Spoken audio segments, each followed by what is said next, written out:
Imagine that was the case. Imagine not having to worry about paying salaries or paying wages or wondering where the money's going from or how you're going to pay that bill anymore. Imagine that's gone, because that's the impact of you shifting your mindset. It mightn't happen overnight, but it will happen. Welcome to the Grounded Man podcast by Deru. I am your host, John Douglas, and founder of Deru. And this space is for hardworking men building businesses, carrying responsibility, and providing for their families who feel they should be freer. You see, the world has changed, and leading through hard work and long hours now limits a man's influence. The new way is mastering the inner game of leadership so you can carry it well, enjoy what you're building, and still feel free. Deru is leadership for the 21st century.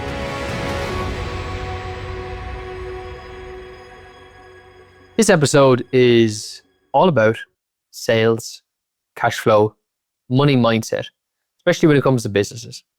You know, the main reason that businesses fail, and most of them fail in the first 5 years, is because of cash flow.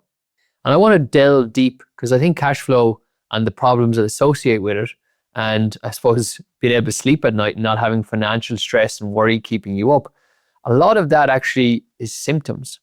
And it's not the root problem. And that's what I want to go through today, is talk to you about financial pressures in business that are real because of economic uncertainty, because of market events, because of cost of living, the rising cost of living, and just the general nature of business, in that there is always cash flowing out and always cash flowing in. And obviously we want to have more coming in than going out, or else we run into trouble if not, or we need to seek other ways to support our business.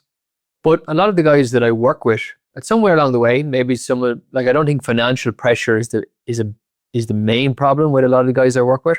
I think a lot of the main problem is actually leading other people. But this, I suppose, is maybe how sometimes leading other people or not being able to lead them at your best, or leading yourself at your best, can actually end up with financial problems. And so where do we actually want to be? Where we want to be is somewhere completely different. We want to have good cash flow, good margins, good profitability, having the confidence in our numbers, having the confidence in being able to see the numbers and plan for the future, plan for unforeseen events, plan for investment, plan for growth, plan for hiring, plan for expanding and scaling operations, without the worry and the weight that, you know, paying the bills and paying the wages can often bring with it. So we want to be free from the dread of checking the bank balance on a Monday morning or a Friday afternoon. I want to be free from having those sleepless nights and being up thinking about that. There's nothing worse than that, the financial pressure actually stopping you sleeping well. And this has happened to me, especially in the first couple of years of business, when you don't really know what you're doing. You don't have maybe a good strategy. You don't have the right mindset. And so I know myself, my own sleep was affected. You find it hard. It takes longer to go to sleep. And when you do, it's restless. And then you often wake up, and then maybe some days you can't get back to sleep. And then this has a knock-on effect. But thankfully, through developing my mindset, I was able to reframe things. And that's what I want to share with you today on this episode.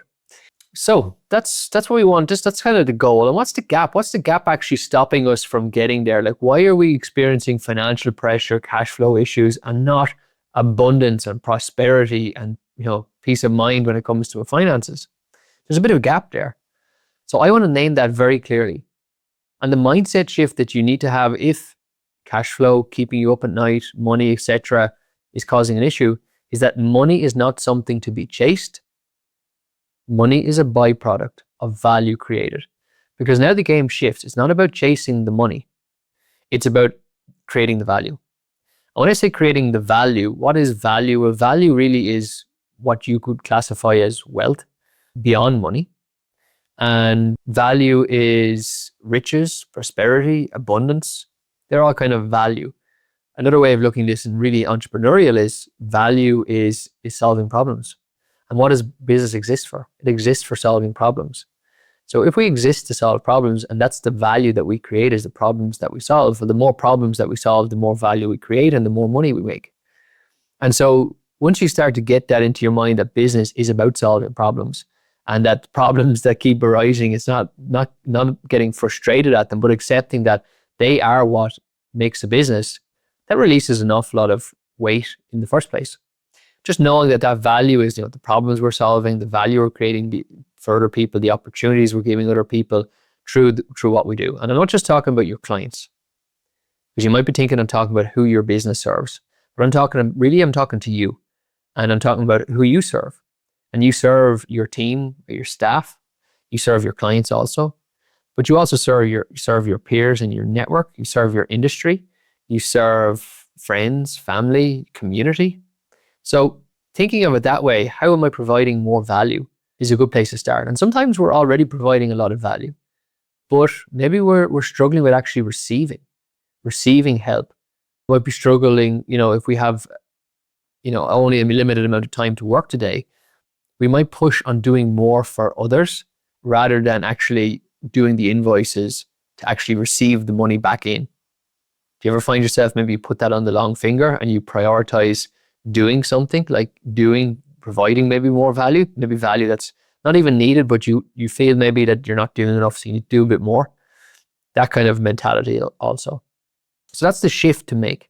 And if we don't make that shift, there's a huge cost to this. Basically, we don't grow and we can't sleep well. So it affects not only our mental health or our mental well-being, emotional well-being, but it also affects the business financial health. Obviously, it's going to impact your ability to whether you can invest in people.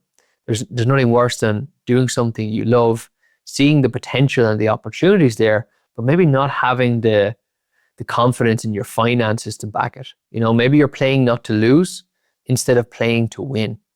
And playing not to lose might look like rationality. It might look like logic, but actually really there's a bit of fear behind it.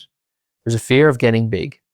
There might be a fear of getting too big and, maybe questioning, can I handle that? Am I ready for that? What happens if I waste it? What happens if I fail? What happens if I succeed? And that can also be, playing at the back of money, of a money mindset. And, there is a quote that says money is the root of all evil. And then somebody else came along and say, well, actually, no, it's not money is the root of all evil. The love of money for its own sake is the root of all evil.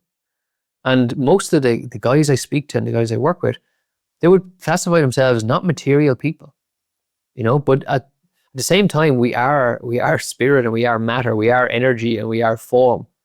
And so we live in this physical world as well as a mental, emotional, and spiritual kind of world.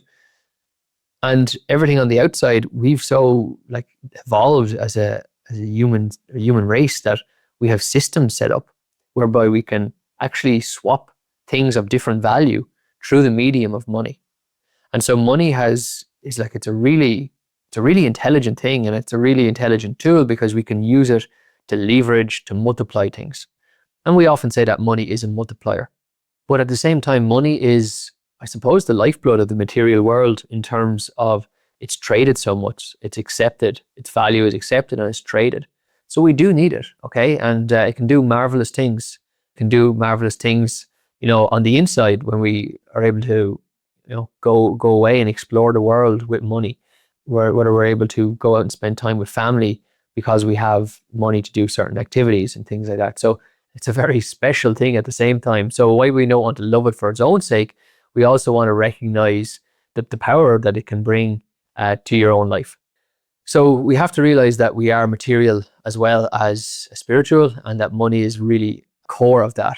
And so if we don't have it, we're not going to be able to live our fullest lives in mind, body, or spirit. Okay, and any stretch of the imagination. We're so developed that we actually need it to do that. And it's amazing that we can do that. So without money, then we can't invest in our people, maybe in developing a stronger culture, maybe taking the team out, celebrating some wins, forward progress, celebrating milestones, just maybe team bonding, helping them, I suppose, grow as well in their roles, but also in their own lives. We'd love to be able to have the money to invest in those things. We'd love to be able to have the money maybe to hire a more capable person, more capable people on our team. And it's a really good idea to always think about your team has a value. Imagine your team was a soccer team. What would their value be?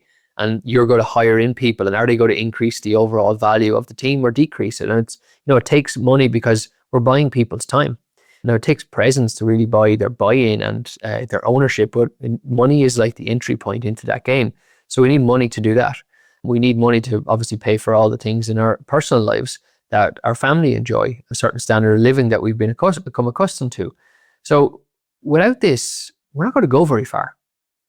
And when you're in business and needing other people, you don't only have to get into it in a good frame of mind around money and mindset, and it's a positive thing, but your team do as well. Okay, your team do as well. And sometimes there's pressures there from certain members of staff or team that they want more money, and that can be a battle sometimes because maybe they haven't kind of shown the results that actually deserve extra income, deserve extra payment or salary or wage. And so again, a lot of people, I think, use money as an excuse or as a stick or as something to measure themselves or compare themselves by. But, as leaders, we need to be able to mentor these people beyond money, because most people don't stay for the money. They stay for something deeper. But the money is kind of, as I said, the buy-in or the entry point into this world. So what do you actually need to let go of? What do you need to clear off out of your mind so you can have better cash flow, better maybe sales even, better financial planning, clarity, better overall financial health? So there's a couple of things. One is maybe underpricing. When was the last time you actually sat down and looked through your pricing, forgetting about even if it's in line with inflation, but actually, is it in line with the value that we're actually creating? Like, are we selling our time when we should be selling the results of what we provide to our customers? How are we selling what we're selling? Are we undervaluing it? Do our customers and clients actually appreciate the true value of what we do for them? And are we underpricing it? And then it's why we're underpricing it. Okay, and that's the next step. Why are we underpricing? What are we afraid of? Underpricing is one thing, especially maybe if you have legacy clients, people who are with you from the start, and maybe you haven't raised your fees or prices with that because you want to show loyalty to them. But at the same time, growth is growth, and at this stage they probably don't owe you anything, just like you don't owe them. So it needs to be neutral, and I suppose you need to charge your worth.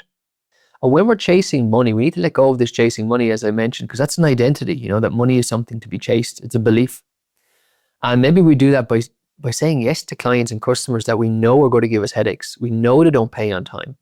We know that they'll want the cheapest price. We know that they don't care about our margin. We know that they are disorganized and I'll end up chasing invoices from this person. Yet we say yes anyway. And why do we do that? What are we afraid of in that instance? What are we concerned might happen if we don't? Is it a scarcity mentality? That, well, if I don't take on the work, what about the next time? What about if I need it? Because there's lots of opportunities out there. I guarantee you've said that to yourself in recent times, that there's so much opportunities out there. Yet at the same time, when it comes to saying yes or no to a client, there's a little bit of a disparity there. And you say yes when you should say no, and then you regret saying yes in the first place because it's going to impact your cash flow. Another reason maybe is lack of financial visibility. Like you just don't really know the numbers. You're not really keeping up the track with it in real time. And if you're not keeping up the track with it in real time, then it can kind of get away on you. You don't have the clarity that you actually need to plan for these seasons, because all businesses have seasons of ups and downs, even if they're not regular or routine or predictable. They happen. Okay, so we need to be able to plan for those. We need to be able to plan for unforeseen events. We need to be able to plan for investment. And if we don't have if we lack the visibility and the clarity there, that's not going to help our cause. It's going to make everything more difficult. And sometimes maybe we avoid going into that because we don't want to know the truth of the other two things, which is maybe we're underpricing. Maybe we're saying yes to people we shouldn't. Maybe we're selling a product or providing a service that actually doesn't pay. And if you started to analyze that and see what's what, see the wood from the trees, that's obviously going to help an awful lot. But again, that's a surface level thing. I'm asking you, why don't you do that? And that's a different question, because why you don't spend time on that. A lot of it can come back to your own feeling of self-worth. Do I deserve it? Am I doing enough? That kind of mentality. Because if you feel like you're not doing enough, then maybe you won't demand from yourself more. So there are three big reasons why I see financial cash flow being a problem in business. Is from scarcity mindset, just taking on work when you don't have to, saying yes to clients that you know are going to cause hassle and cause you to chase invoices, and maybe underpricing your own work, especially with those legacy clients. So what do you need to accept in order to clear that out of the way and let go of them? You need to accept something, because you're making a decision here as you're listening to this. You need to make a decision in your mind. What am I going to let go of? And beneath the surface, this is going to feel a little bit like a betrayal, because letting go of something always feels like a betrayal. It's not like this fairy tale scene where we're releasing these doves into the sky. Okay, that's not what it looks like. It's actually more like we're turning our back on our family. That's what it feels like.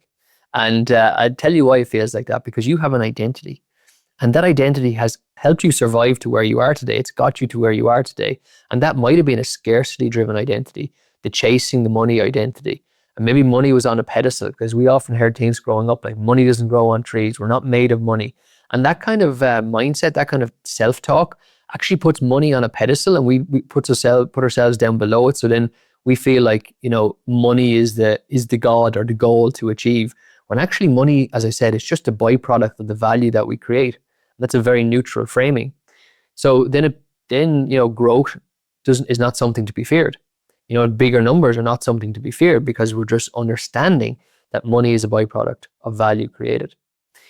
So maybe letting go of those fears that, fear of success, fear of failure. This is what I'm talking about in terms of what you have to actually accept, and how you're portraying that old identity, because that old identity maybe is driven on scarcity, and scarcity works. You can survive through scarcity. But if you're surviving through scarcity, especially when it comes to money, that means headaches, that means stress, that means financial pressure keeping you up at night. And if you're fed up with that, then that's what you need to change. You need to let go of that idea. So you need to accept an abundance mindset. That's what you need to accept instead. That whatever I focus on turns to gold. Getting that into your head. Whatever I focus on turns to gold. It's not about like which opportunity is going to make me. It's like, what am I going to give my attention to, my presence to? Because either way, it's going to turn into something profitable and prosperous. So what actually really values my time? And that's a different dynamic and a different feel around it. Where are you going to invest that time and money? You might also have to let go of the fear that you're going to waste it. That was a big fear of mine. It still is driven in my identity, especially when it comes to how I use my money, how I use my time, where it goes to. Because we're always trading something. And really we can trade time, we can trade money, or we can trade other people's time and money, which really comes through trust. So we can trade our time, our money, and trust, our reputation, our brand. And so you're always investing in it, and you're always making a decision to trade one thing for another here all the time, even without knowing it. And so one of the things that I've had to work hard on and letting go is that fear of wasting it. That I'm going to get something of value, something of wealth, and I'm going to waste it. I'm going to squander it. It's in my mindset somewhere because of a few things that happened when I was younger, where I suppose things were bought for me as a child, and I lost them or I broke them, and so I kind of put on a meaning to that I kind of waste things, and so I had to do a lot of work to let that go so I could actually accept. And that's another big part of this, moving into what you need to give yourself permission to do. And one of those things is giving yourself permission to accept, to receive wealth. Okay? That's a big one, because if you feel money is on the pedestal and you're chasing it, that's not a really good home for money to come into. Remember, we're trying to create the right conditions in our mindset so this money is attracted to us, and so we're not having these financial problems. And so we have to be able to receive money. And that can often be harder because we're trained to grind it out and work hard and work long. And so it feels like it needs to be earned. And if it feels easy, we can't trust it. And so to be able to accept it better and receive better, we have to be able to trust it, trust ourselves, and give ourselves permission to be an abundant man, like be a man who's creating that value for people. Not focusing on chasing the money, but on creating the value, and tie your identity in with that.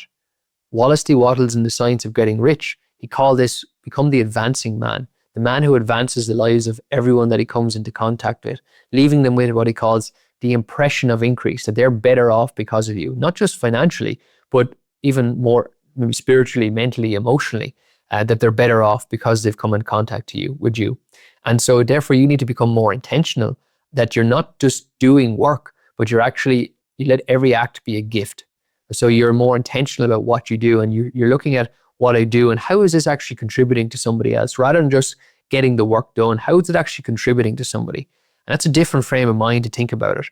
I know this whole episode maybe is the way I'm talking about money and financial pressure is a new concept, and there is, of course, just tactical and strategic elements to money and its use and how to get by with it. But I'm going below the surface, the invisible side of things, the inside of things that we don't normally talk about or can even see. And I'm trying to name it for you so you can see maybe there's some underlying issues and release them and let go of them and give yourself permission. Because the impact of this, what is the impact of this if you can actually change that money mindset, start being more unapologetic in wanting more money, and because of the value that it's creating, being fair, okay, not chasing money, but seeing it as I'm creating this value, I deserve to get back this amount of money for this, and I'm not going to accept following up with people anymore. I'm going to put in into contracts. I'm going to put in time frames that money has to be paid, so I'm not in that, and holding myself disciplined to that,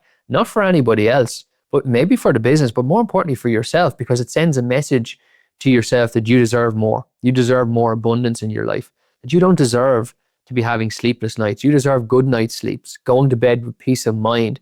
Imagine knowing that the bank account is overflowing with money. Imagine that was the case. Imagine not having to worry about paying salaries or paying wages or wondering where the money's going from or how you're going to pay that bill anymore. Imagine that's gone, because that's the impact of you shifting your mindset. It mightn't happen overnight, but it will happen. Thanks for watching. Thank you for listening to this week's episode. The wisdom here doesn't come from me, it actually comes through me, from the men like you that I walk alongside. And if the conversation today landed and you would rather live it rather than just listen to it, I want to invite you to the Grounded Man Hike. It's a day in nature with a small group of founders and leaders, men who carry a lot and want to carry it lighter. And there's no slides or pitch or agenda, just honest conversation and open ground. The link is in the description below. Leave your details and I'll be back to you personally. Thanks for being here, and I'll see you next week.